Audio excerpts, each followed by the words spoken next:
money. We haven't got it.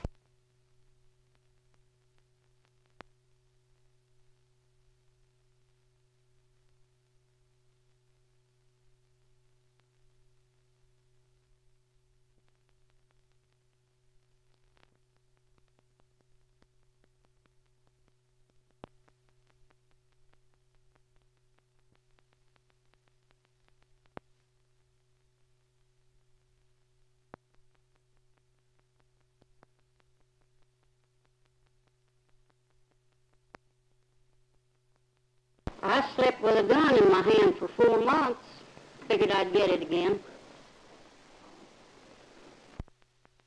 And you don't want to disclose these names here? I don't think I should. All right. I live alone at the ranch, and it's dangerous. Now tell this committee why you don't want to disclose. I told you. Well, let's tell them again. Oh, all right. For fear that I'll be bombed at the ranch, or they'll bomb me up there, or on that 13-mile drive, I'll get, well, kind of knocked in the head or something.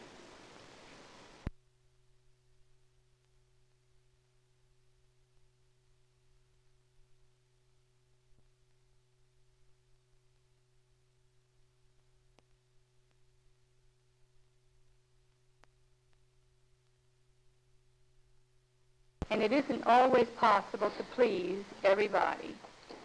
We've tried very hard to do it. I understand I've been accused of being a dictator. I don't think anything could be further from the truth. My greatest problem is that I have been too easy.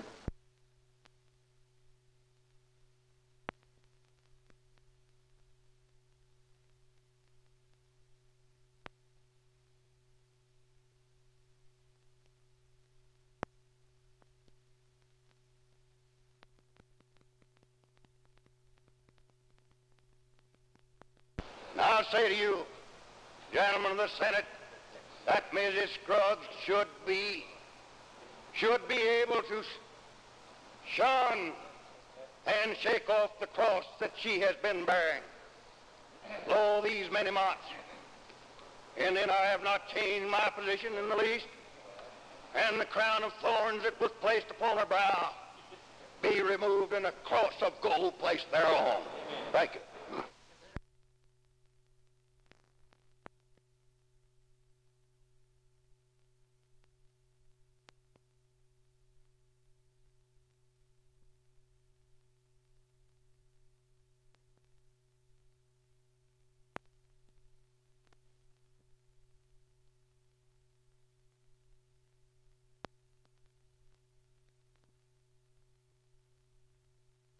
It's time for us to stop legislating. It's time for us to start dividing up the money on some kind of equitable basis and take out of here and go home.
If we are to have these additional services of government that vitally affect common schools, higher education, a road program, and a respectable mental health program, then, in my opinion, we will need additional funds.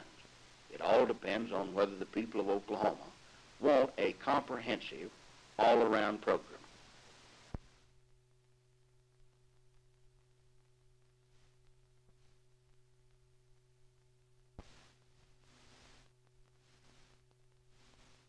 The governor says they're in a financial crisis. The public press says that state is in a financial crisis, but the truth about it, the state is not in any financial crisis.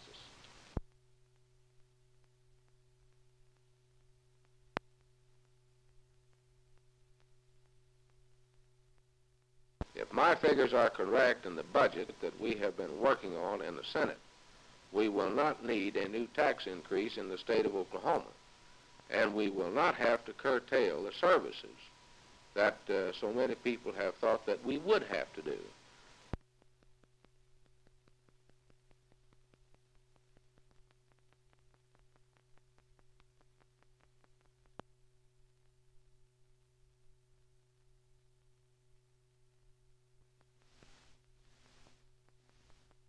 I favor a tax increase only when it's absolutely necessary. I think if they get around here and squeeze some of the excess water out of some of these funds we have, we might be able to get additional money in here and maybe not have to have a large tax put on the people.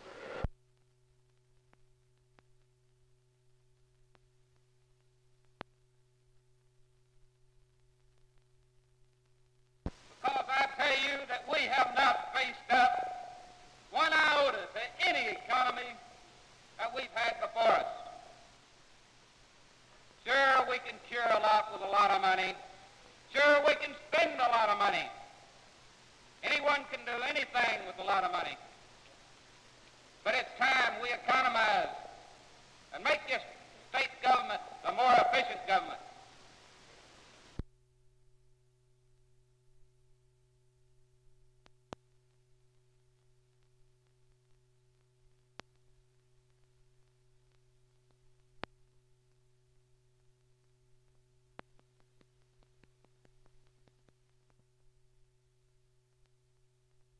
I only wanted to say a few words here today because I feel like it's my obligation. I remember coming up here as a veteran legislator, and we voted for this to submit it to the people. And I believe you gentlemen remember last summer they overwhelmingly voted this bill down. And now we come back up here and vote it back on without their consent, and telling them that they voted on it, they didn't have sense enough to know what they were doing. And I'll promise you one thing. When next spring comes, that you'll have an opportunity to explain this thing to them. So I want to tell you, some of you boys, you better think this over, because you'll get the answer for it next spring.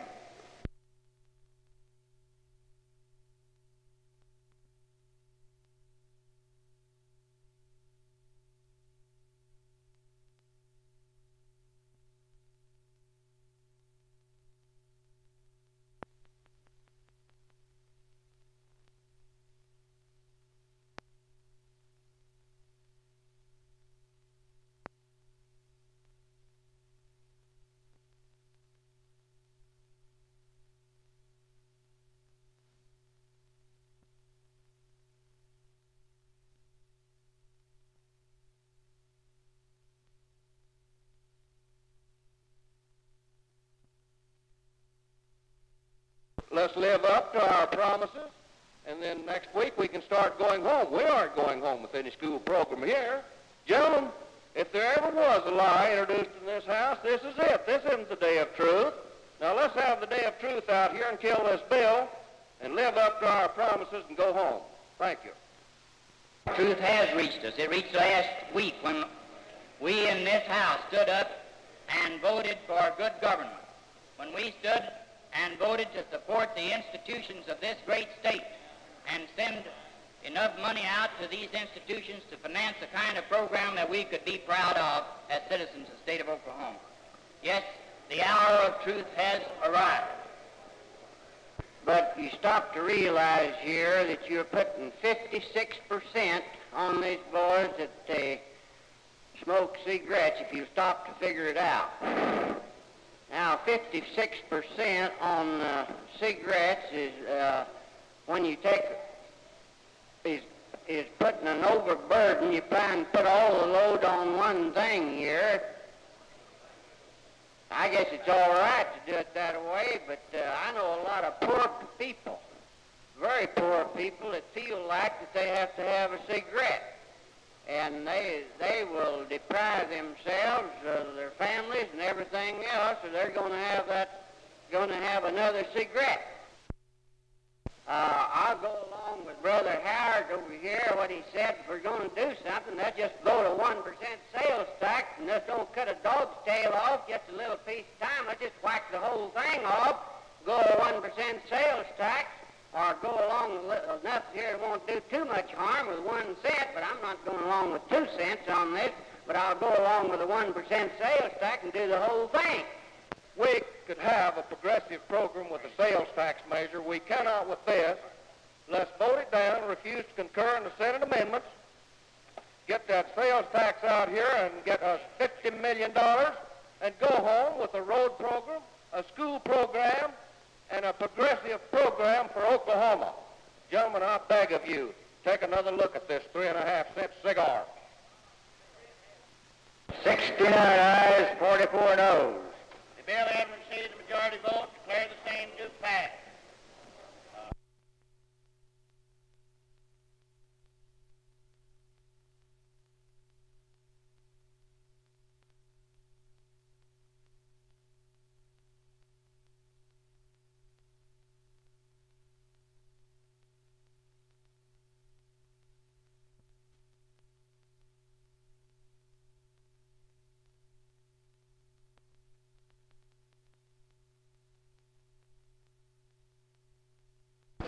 I think it's a tobacco product just like anything else.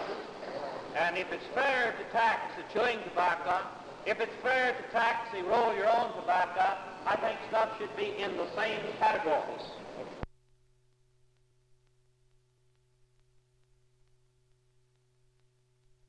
They're the poor people who have accumulated that habit through probably no fault of any member of this legislature or no fault of their own. They're old people. They're not the young, richy class of people who go high-bounding down to the lakes, but they're the people who sit in the rocking chair on their front porch on Sunday afternoon, not under an air conditioner, if you please, but under the breeze blows across from the south winds. I say to you, have we become so poverty-stricken, Brother Dick, this stage of life, in government in this state wherein that we intend to say to Grandma and Grandpa, the hardy pioneers of the land, it's made it possible for you and I and others to have the facilities that we now enjoy. Say to them in their declining years with a meager income of $100 or less per month that we intend every time, Grandma, that you go to the store, you take an extra dozen of eggs along to pay the tax on a jar of Levi gas.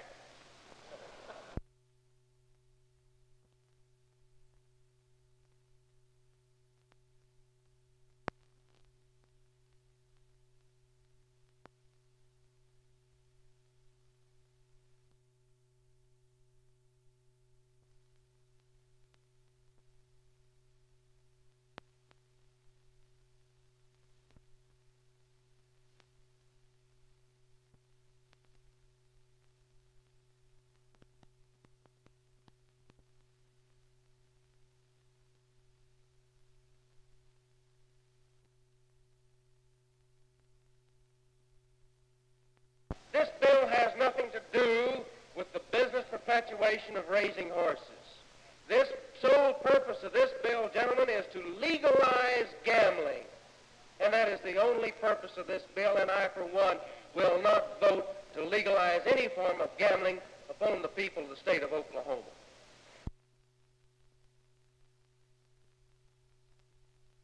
I am not for gambling, and I'd be the first to raise my voice against a bill that would legalize gambling in Oklahoma. But from the miracle of birth to the miracle of death, it's a gamble whether you accept it or not. I wouldn't want it to go the dice across the open table. Nor would I legalize such a thing as prostitution that has been suggested by some. If I've got to take money from the good people of this state or from the sinners, let's take it from the sinners and give it to the state instead of the good people. A group of fellas that we say that gamble. What about about your mutual life insurance companies? Why, what is it, my friends? Why, you go in and you buy a policy along with 100 others of us, and we're gambling who'll die first, if you please. Oh, why can't we wake up to realities? And if it's sin, less tax to the sinners. Vote your courage. I thank you. Let's put the horse races in up here and let the Texans come up and get some of that money back that we spent years down there buying whiskey from them. And I say let's put it over and just get some of their money now. We got a chance. Put a track in down there at Lake Texoma and get that Donaldson worth money. They'll stay in the tourist courts. They'll eat their meals in the hotels here. They're not going to bring a basket lunch with them. And let's get some of that money and get some sales tax money. And don't be a bunch of people that's afraid to vote for something that you think will bring some money in the state. And I'll guarantee you the restrictions on horse racing will be a lot better than these brush tracks where you run out here with $5 or $10 or $100 in your hands and say, I'll bet 50, I'll bet 100. And that's what they're doing down yonder. That's what they do at Duncan every Sunday afternoon when they run races. That's what they do over here at Sealing. That's what they do up at Indian. I've been there and I've bet on them, and I'll be there next time, and I'll bet next time I get a chance. And I think the rest of you would too if you get up here and admit it. If you're going to attract tourists into this state, I ask you this, why not give them some more attractions? Dice and roulette, things like that, you know, you could get more people that way and more money. But remember this, you're going to defend this boat off the back end of a truck next May. Not today, but in May.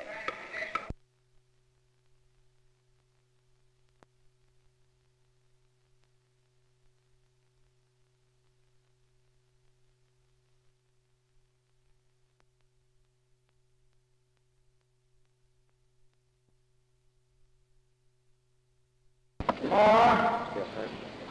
We finished 7 weeks of this session. When I go home, I know my people are going to ask me how much longer I think the Senate is going to be in session, the legislature in session. I'm going to have to tell them that based on appearances today, that I think we are going to be here a long time. Frankly, it looks to me as though this session is going to last longer than the last session lasted. At $10 million, 5 each year, be allocated to the cities, the municipalities. A sales tax increase of 1 cent.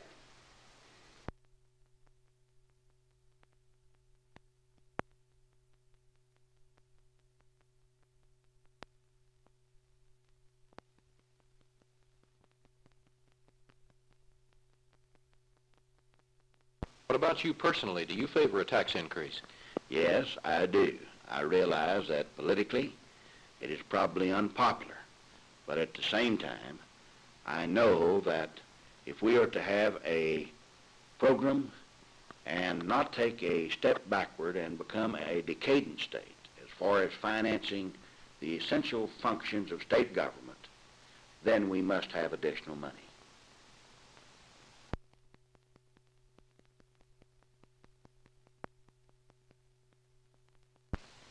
At this time, don't know whether we should have a tax increase or not.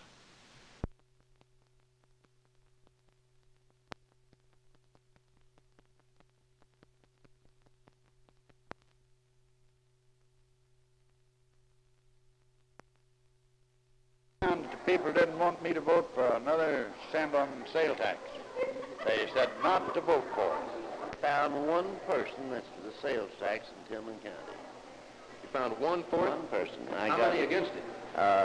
The entire citizenry of Frederick and Tipton. I have petitions here signed from them and got them this morning. And I imagine I've got 600 or 700 names. Even husbands of school teachers that were in business decided they'd rather not have a sales tax and forego their wives' increase in salary. They said they just had to pay more income tax. Surprisingly, I didn't have too many calls. However, I attended one meeting where they felt like that we ought to raise some kind of a tax on kind of a road program. Well, I find that my constituents are unalterably opposed to an increase in the sales tax. I found that every person that I talked to is against the sales tax. Truthfully, I was just somewhat disappointed. I didn't hear from as many people as I thought that I would. However, the ones I did hear from are definitely against the sales tax increase.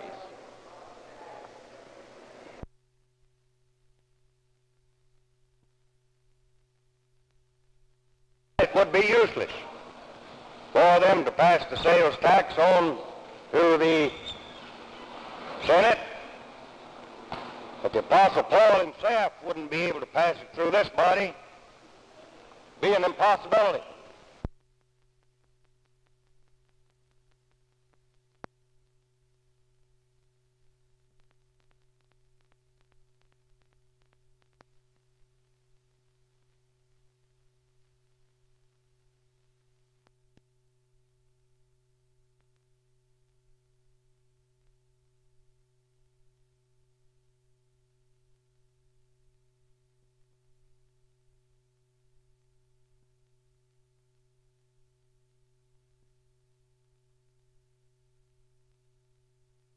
I believe there's great unrest in the liquor industry in Oklahoma. The problems are the big boys or the moneyed people are forcing the little fellas out of business. There's not any doubt that there's rebates and kickbacks going on. We have studied, or have understudied, maybe a plan to eliminate the investigative force of the ABC board and appointing or designating some other function of state government to take care of that.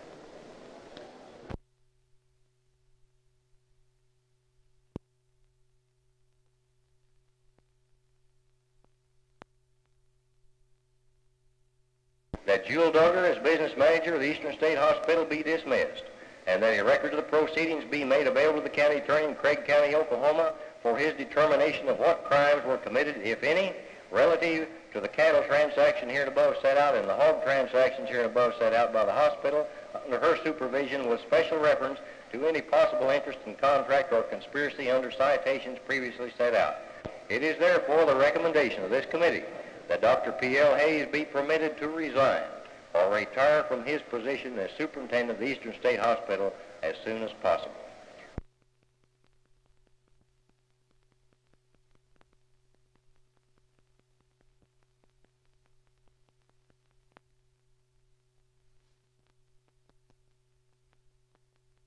The chairman of the powerful Revenue and Taxation Committee of the State Senate time and time again hit the public press opposed to a sales tax. The floor leader of the State Senate time and time again said that he opposed the sales tax. And one of the most distinguished state senators, probably the most powerful in all of Oklahoma, my good friend Ray Pine, time and time again said he opposed the sales tax. And I'll tell you this, gentlemen, that was throwing cold water on some already weak hearts over in the House. And they were weak, because I know as well as you do, every one of you have been in this political arena a long time. And you know and I know that the people of Oklahoma are opposed to any additional taxes. But it takes statesmanship in order and full knowledge that we need additional money to finance these vital services of state government. I issue this challenge. My state senator, he's hollered economy, economy, and economy. And let Senator Rogers bring it before the Senate so you can either pass it or kill it. And when I'm talking about economy, I'm not talking about cutting the salaries of the employees at these mental institutions, which are a shame and disgrace. I'm not talking about cutting back a school program that every one of us who served in the last session were a part and parcel of telling the school people of this state that you've got this to look forward to. And we're reneging.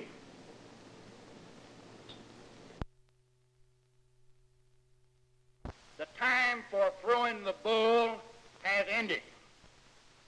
The time has come for us to put the brand on the calf.